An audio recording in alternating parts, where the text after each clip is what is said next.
Hello everyone, I hope आप सभी ठीक होंगे। आप सभी का एग्ज़ाम तक यूट्यूब चैनल में स्वागत है।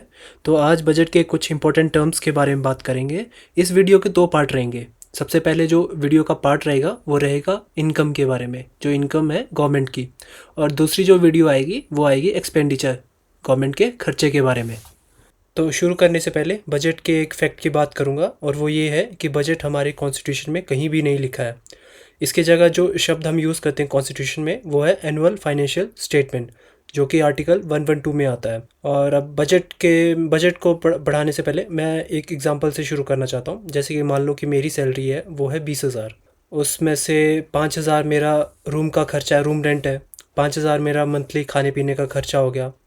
और 5,000 मेरा मतलब ईएमआई में जाता, मैंने कोई पर्सनल लोन लिया हुआ है। और जो 5,000 है उसकी मैंने आरडी खुलवाई है, रेकरिंग डिपॉजिट, एक बैंक में। तो ये टोटल 20,000 हो गया। अब इससे ज़्यादा तो खर्चे मैं नहीं कर सकता। हाँ, ये हो सकता है कि मैं अपने दोस्त से उधार ले लूँ, वो अलग अलग चीज़ है। हाँ, लेकिन मेरा ये है कि मैं 20,000 से ज़्यादा खर्चा नहीं कर सकता, क्योंकि सैलरी मेरी 20,000 है। वैसे ही हर साल सरकार बजट पेश करती है। सबसे पहले वो देखती है कि उनके खर्चे कहाँ कहाँ होंगे। फिर उसी हिसाब से देखती है कि उनकी इनकम कहाँ कहाँ से आएगी, कहाँ कहाँ से उनकी इनकम जनरेट होगी। और ये जो इनका फाइनेंशियल ईयर में ये पूरा डिसाइड करते हैं कि इस डेट से इस डेट तक इनका इतना इतना खर्चा होगा, इतनी इतनी इनकम आएगी एक फाइनेंशियल ईयर में। फाइनेंशियल ईयर जो शुरू होता है वो होता है 1 अप्रैल से 31 मार्च तक। और बजट प्रिपेयर करता है बजट डिवीज़न। और budget division department of economic affairs के अंडर आता है, और department of economic affairs ministry of finance के अंडर आता है। तो ये बजट का आउटले है। इसमें जो मेन जो टर्म्स हैं वो हैं revenue receipt, revenue expenditure, capital receipt और कैपिटल एक्सपेंडिचर। और रेवेन्यू रिसिप्ट के पार्ट्स आते हैं टैक्स रेवेन्यू और नॉन टैक्स रेवेन्यू। और टैक्स रेवेन्यू के भी पार्ट्स हैं, वो है डायरेक्ट टैक्स और इनडायरेक्ट टैक्स। ये आपने ये सुनी होगी जब आप करंट अफेयर्स या पढ़ते होंगे बजट के बारे में। तो मैं इन्हें डिटेल में आपको चीज़ें बताऊंगा एक एक करके, सारी चीज़ें। सबसे पहले रिसिप्ट आता है, और इसका सिंपल सा मतलब है सरकार की कमाई या फिर सरकार की इनकम। इसे आप याद करने के लिए इसे रिसीव भी बोल सकते हैं, क्योंकि दोनों का मतलब लगभग सेम ही है। और सरकार की कमाई के दो सोर्स हैं। फर्स्ट वन है रेवेन्यू रिसिप्ट और सेकंड है कैपिटल रिसिप्ट। रेवेन्यू रिसिप्ट में वो इनकम आती है जो सरकार वापस नहीं करती। फॉर एग्ज़ाम्पल, जो लोग आईटीआर फाइल करते हैं या जिनका बिजनेस है वो जीएसटी पे करते हैं मंथली बेसिस में। तो कभी आपने ये चीज़ नहीं सुनी होगी कि सरकार ने जीएसटी वापस कर दिया। जिन्होंने इनकम टैक्स रिटर्न फाइल किया था उन्हें भी वो भी चीज़ वापस कर दी। तो ये चीज़ कभी नहीं होती है। हाँ, और ये इधर यहाँ पे डेफिनेशन लिखी हुई है, revenue receipts neither create any liability. मतलब सरकार के ऊपर कोई भी उधार नहीं है कि उसे ये चीज़ वापस करनी है, ऐसी कोई चीज़ नहीं है। और nor cause any reduction in the assets. ये रिडक्शन इन द एसेट्स आपको मैं आगे जब कैपिटल रिसिप्ट बताऊंगा उसमें आपको अच्छे से समझाऊंगा कि क्या मतलब होता है। रेवेन्यू रिसिप्ट्स के दो पार्ट आते हैं। फर्स्ट आता है टैक्स रेवेन्यू और दूसरा आता है नॉन टैक्स रेवेन्यू। तो उससे पहले हम कैपिटल रिसिप्ट के बारे में पढ़ लेते हैं, उसके बाद ये टाइप्स पढ़ेंगे। कैपिटल रिसिप्ट में भी सरकार की कमाई होती है, लेकिन वो सरकार को वापस भी करनी पड़ती है या फिर उनके एसेट कम हो जाते हैं। ये एसेट रिडक्शन हमने अभी रेवेन्यू रिसिप्ट में भी पढ़ा था। तो इसका मतलब मैं आपको एक एग्जांपल के साथ समझाता हूँ। मान लो कि आपका कोई रेस्टोरेंट है, उसकी वैल्यू टोटल है 20 लाख। अब आपको पैसों की ज़रूरत है, अपने बिज़नेस एक्सपेंड करना है उसी में ही, या फिर एक और अलग से रेस्टोरेंट बनाना है। तो मैं आपके पास आता हूँ और मैं आपको बोलता हूँ कि मैं आपको 10 लाख देता हूँ, आप मेरे को 50% ऑनरशिप दे दीजिए अपने रेस्टोरेंट में। तो अब आपके पास है 50%। आपके जो रेस्टोरेंट था उसकी ओनरशिप है 50%, और 50% है मेरे पास। पहले थी आपके पास 100%। तो इसमें क्या हुआ, आपके एसेट कम हुए, लेकिन आपको 10 लाख भी मिले। वो आपकी इनकम हुई, लेकिन आपके एसेट भी कम हुए। इसी के साथ आपको डिसइन्वेस्टमेंट भी समझाता हूँ मैं।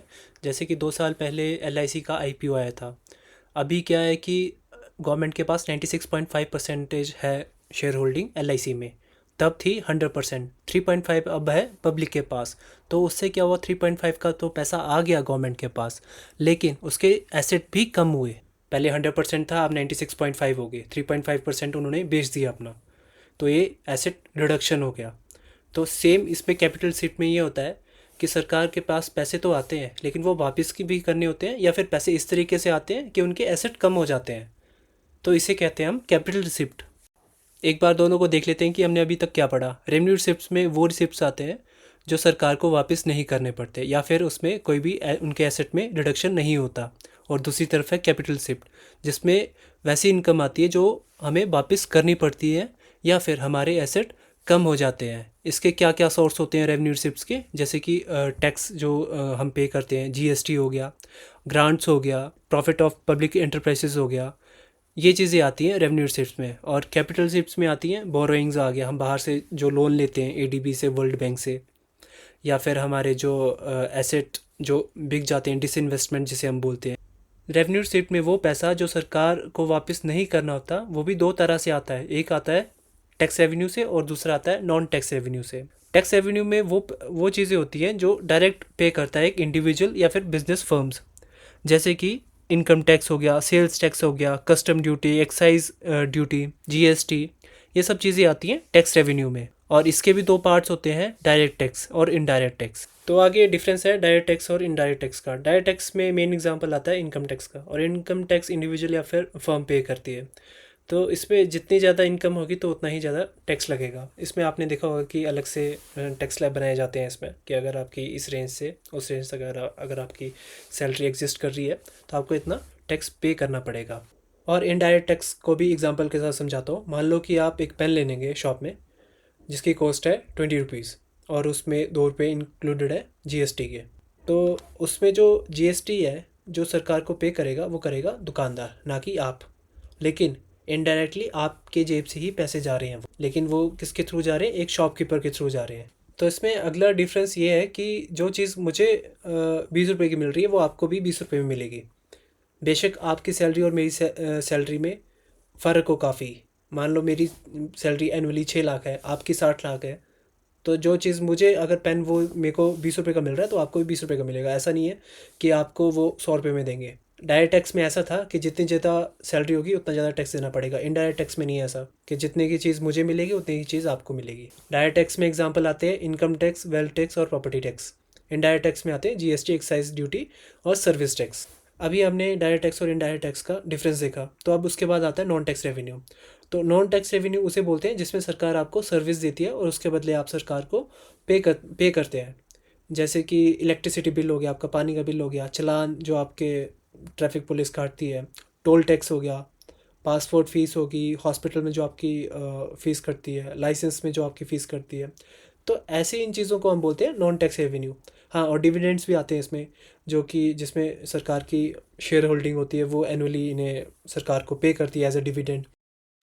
तो यहाँ तक मैंने आपको रिसिप्ट्स के बारे में बता दिया है, मतलब सरकार की कमाई के बारे में बता दिया है। अब अगली जो वीडियो आएगी वो आएगी एक्सपेंडिचर, मतलब सरकार के कहाँ कहाँ खर्चे होते हैं। आई होप आप सभी को ये वीडियो समझ आई होगी। Thanks for watching.